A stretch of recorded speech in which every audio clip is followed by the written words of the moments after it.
할렐루야, 반갑습니다. 부모가 자식을 키우면서 아이들이 밖에 나가서 맞고 들어오면 속이 상합니다.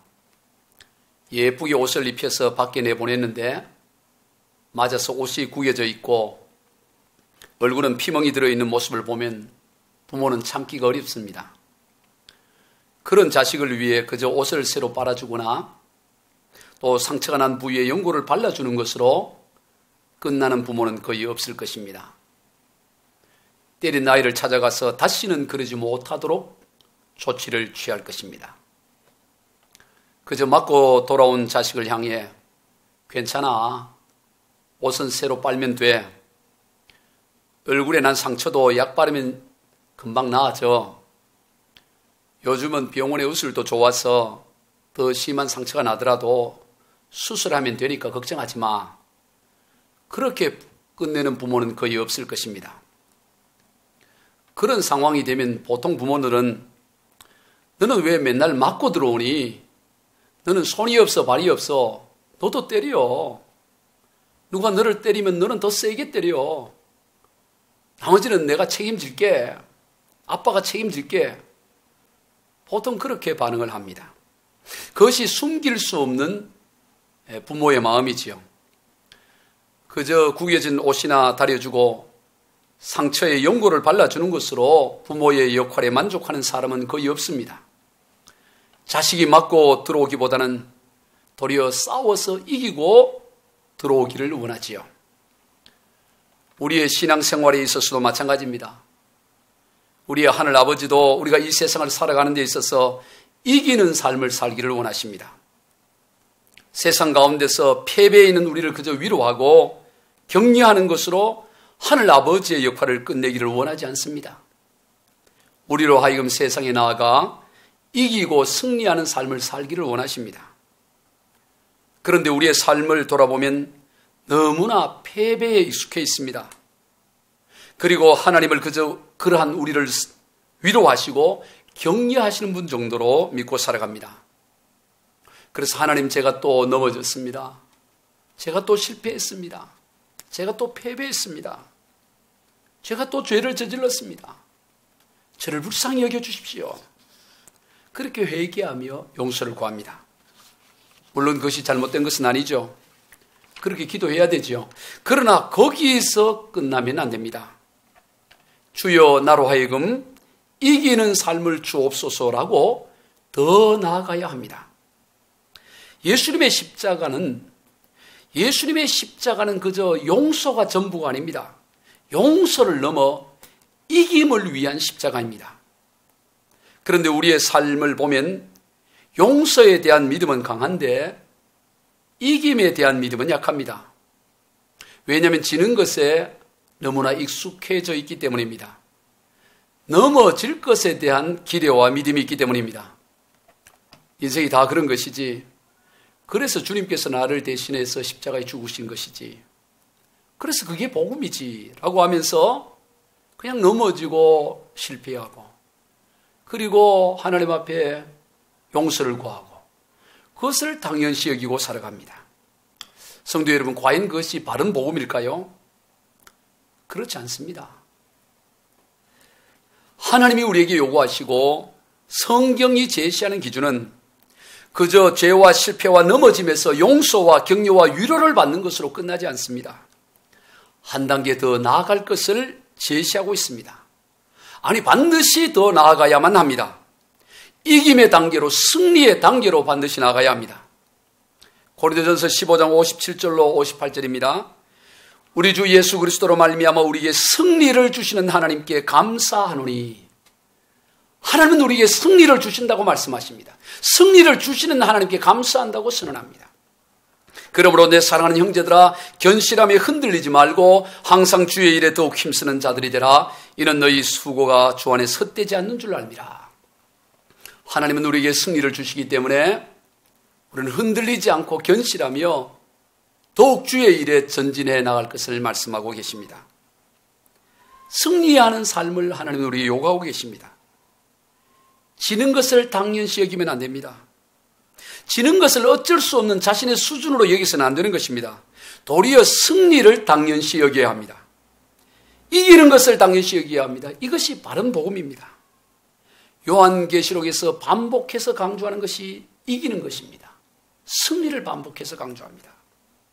소아시아 7교회에 대해서 말씀하시면서 7교회 모두 이기는 자를 말씀하고 있습니다. 계시록 2장 7절부터 계시록 3장 21절에 나오는 이기는 자에 대한 말씀입니다. 이기는 그에게는 내가 하나님의 낙원에 있는 생명나무의 열매를 주어 먹게 하리라. 이기는 자는 둘째 사망의 해를 받지 아니하리라. 이기는 그에게는 내가 감추었던 만나를 주고 이기는 자와 끝까지 내 일을 지키는 그에게 만국을 다스리는 권세를 주리니 이기는 자는 이와 같이 흰옷을 입을 것이요 이기는 자는 내 하나님 성전의 기둥이 되게 하리니 이기는 그에게는 내가 내 보좌에 함께 앉게 하여 주기를. 7교회 7번 다 이기는 것을 말씀하고 계십니다. 성도 여러분, 이기는 자가 되어야 합니다. 그리고 하나님께서는 우리로 하여금 능히 이길 수 있다라고 말씀하십니다. 죄를 짓지 않을 수 있다고 말씀하십니다. 죄에서 늘 패배하는 것이 정상적인 삶이 아니라고, 죄에서 승리하는 것이 정상적인 삶이라고 말씀하고 계십니다. 고린도후서 2장 14절입니다. 항상 우리를 그리스도 안에서 이기게 하시고 우리로 말미암아 각처에서 그리스도를 아는 냄새를 나타내시는 하나님께 감사하노라. 항상 우리를 그리스도 예수 안에서 이기게 하신다고 말씀하고 있습니다. 요한일서 3장 9절입니다. 하나님께로부터 난 자마다 죄를 짓지 아니하나니 이는 하나님의 씨가 그의 속에 거함이요 그도 범죄하지 못하는 것은 하나님께로부터 났습니다. 오늘 우리는 하나님께로 났기 때문에 죄를 짓지 않고 죄와 싸워 이긴다고 말씀하는 것입니다. 로마서 6장 1절로 2절입니다. 그런즉 우리가 무슨 말을 하리요? 은혜를 더하게 하려고 죄에 거하겠느냐? 그럴 수 없느니라. 죄에 대하여 죽은 우리가 어찌 그 가운데 더 살리요? 우리는 죄에 대해서 죽은 자라고 말씀합니다. 그래서 죄에 반응하지 않고 죄에 굴복하지 않고 죄를 능히 이길 수 있다고 말씀하는 거예요. 로마서 6장 6절로 7절입니다. 우리가 알거니와 우리의 옛사람이 예수와 함께 십자가에 못 박힌 것은 죄의 몸이 죽어 다시는 우리가 죄에게 종노릇하지 아니하려 함이니 이는 죽은 자가 죄에서 벗어나 의롭다 하심을 얻었습니다. 우리는 더 이상 죄의 종이 아니고 죄에서 벗어났고 의롭다 하심을 얻었다고 선언하고 있습니다. 장차 의로워질 것이라가 아니라 예수 그리스도의 십자가의 은혜로 말미암아 우리는 이미 의로운 사람, 의인이 되었다라고 선언하는 것입니다. 이것이 성경을 통해 하나님께서 우리에게 제시하는 분명한 기준입니다. 실제 우리의 삶이 어떠냐는 그 다음입니다. 설령 우리의 삶이 그러하지 못한다고 해서 하나님이 정하신 기준이 틀렸다고 할 수는 없는 것입니다. 말씀과 삶이 다를 때 삶을 말씀에 맞춰야지 말씀을 삶에 맞출 수는 없는 것입니다. 그러면 하나님이 정하신 기준인 하나님의 말씀은 도저히 우리의 삶 가운데 이룰 수 없는 그저 희망사항에 지나지 않는 것일까요? 그저 바라는 정도에 지나지 않는 것일까요? 그렇지 않습니다. 바랄 뿐만 아니라 반드시 이루어야 할 기준입니다. 그러면 구체적으로 어떻게 하나님이 정한 기준인 승리의 삶을 살 수 있겠습니까? 어떻게 세상을 가운데서 죄를 이기고 유혹을 이기고 시험을 이기고 환난을 이기고 육신의 정욕을 이기고 마귀를 이길 수 있을까요? 먼저는 죽음으로 이깁니다. 세상의 이김의 방식과는 전혀 상반된 방식입니다. 세상은 상대를 죽임으로 이기지만 우리의 방식은 우리 자신을 죽임으로 이깁니다. 바로 예수님께서 이기신 방식입니다. 예수님께서 세상을 어떻게 이기셨습니까? 십자가의 죽으심으로 이기셨습니다. 빌립보서 2장 8절로 10절입니다. 사람의 모양으로 나타나사 자기를 낮추시고 죽기까지 복종하셨으니 그 십자가의 죽으심이라. 이름으로 하나님이 그를 지극히 높여 모든 이름 위에 뛰어난 이름을 주사 하늘에 있는 자들과 땅에 있는 자들과 땅 아래에 있는 자들로 모든 무릎을 예수 이름에 꿇게 하시고, 예수님께서 자신을 낮추시고 죽기까지 복종하셨을 때 세상의 모든 무릎이 예수님 앞에 꿇게 되는 참 승리를 거두셨습니다. 십자가의 죽음을 통한 승리입니다. 성도 여러분, 오늘 우리의 승리도 여기에 있습니다. 예수님과 함께 십자가의 죽음을 통과해야 합니다. 그럴 때 참된 승리를 거둘 수가 있는 것입니다. 그리고 실상은 우리는 이미 예수님과 함께 십자가를 통과한 사람들입니다. 예수님의 십자가의 죽음은 예수님 혼자만의 죽음이 아니라 영적으로 우리와 연합된 죽으심이었고, 연합된 장사지냄이었고, 연합된 부활임이었습니다. 우리는 예수 그리스도와 함께 이미 십자가에 죽은 사람들입니다. 이것을 믿음으로 받아들여야 합니다. 로마서 6장 4절입니다. 그러므로 우리가 그의 죽으심과 합하여 세례를 받음으로 그와 함께 장사되었나니, 그와 함께 장사되었다고 말합니다. 이는 아버지의 영광으로 말미암아 그리스도를 죽은 자 가운데서 살리심 같이 우리로 또한 새 생명 가운데서 행하게 하려 하심이라. 예수님께서 십자가에 죽으시고 부활하셔서 새 생명 가운데 거하신 것처럼 하나님께서는 오늘 우리도 예수님과 영적으로 연합하여 죽고 예수님과 영적으로 연합하여 부활하여 우리로 하여금 새 생명 가운데 거하는 삶을 산다라고 말씀하고 있습니다. 우리는 그 사실을 믿음으로 받아들여야 하는 것입니다. 나는 그리스도와 함께 십자가에 죽었습니다. 이것이 우리의 믿음의 고백이 되어야 되는 것입니다. 그것에 대한 분명한 고백이 있어야 됩니다. 비록 내 삶의 모습에 여전히 육신의 죄된 모습이 설령 보일지라도, 비록 그러할지라도 나는 그리스도와 함께 십자가에 죽은 사람입니다라는 이 믿음의 고백이 분명해야 합니다. 이것을 실상으로 붙들어야 합니다. 보이는 현상이 아닌 성경이 선언하는 실상을 붙들어야 합니다. 나는 죽었습니다. 오직 내 안에 그리스도께서 살고 계십니다. 이것이 우리의 고백이 되어야 하는 것입니다. 갈라디아서 2장 20절입니다. 내가 그리스도와 함께 십자가에 못 박혔나니 그런즉 이제는 내가 사는 것이 아니요 오직 내 안에 그리스도께서 사시는 것이라.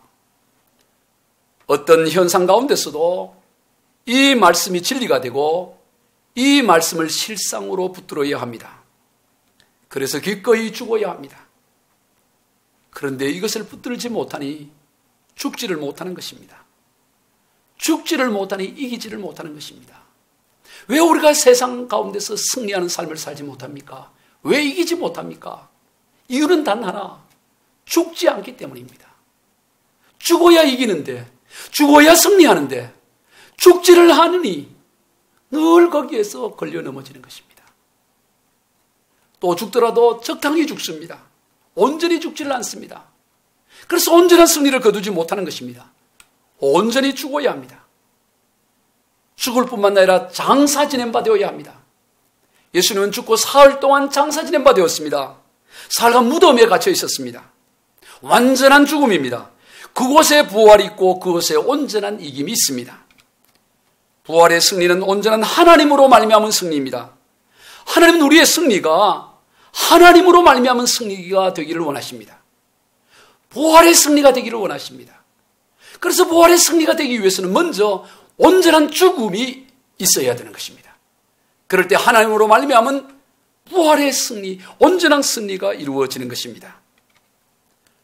성도 여러분, 하나님의 승리를 믿으시고 온전히 죽으시기를 바랍니다. 아니, 이미 예수 그리스도와 함께 우리는 죽은 사람들입니다. 예수님의 죽으심을 나의 죽음으로 믿음으로 받아들이고 고백하고 선언하며 나가야 합니다.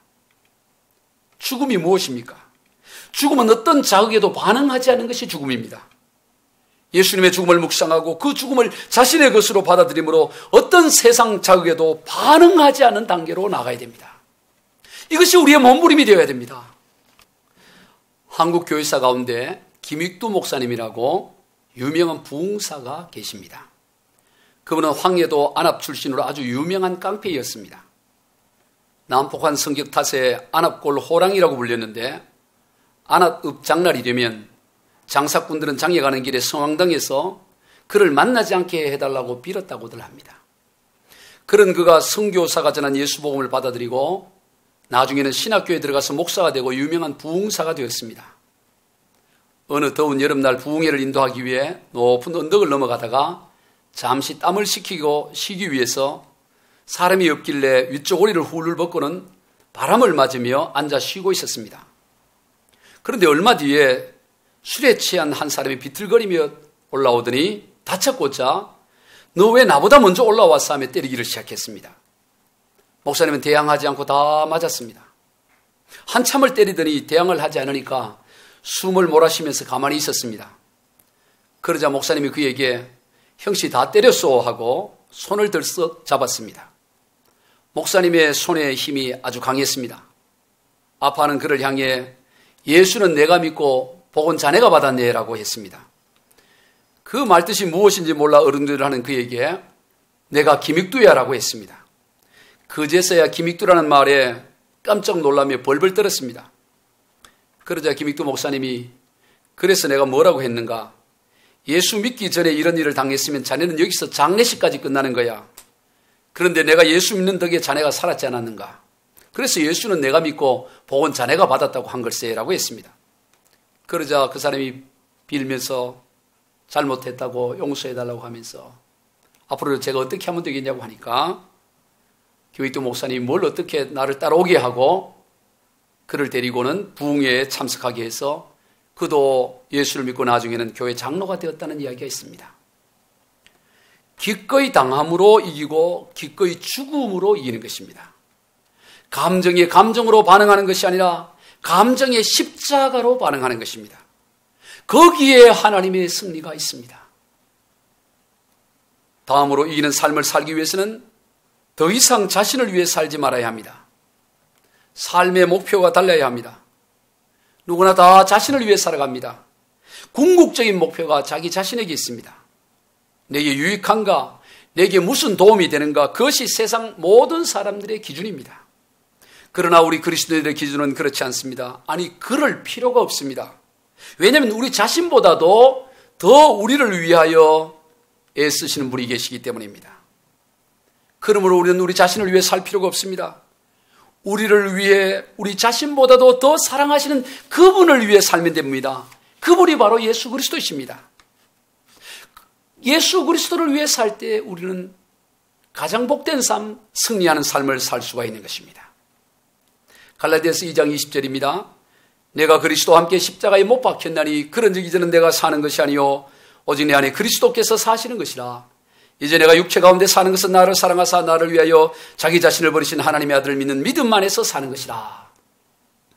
이제 우리가 육체를 가지고 살고 있는 것은 그것은 바로 우리 안에서 우리를 위해서 십자가에 죽으시고 부활하시고 우리 자신보다 우리를 더 사랑하시는 그 예수 그리스도를 위해서 우리가 살고 있는 것이라고 고백하고 있는 것입니다.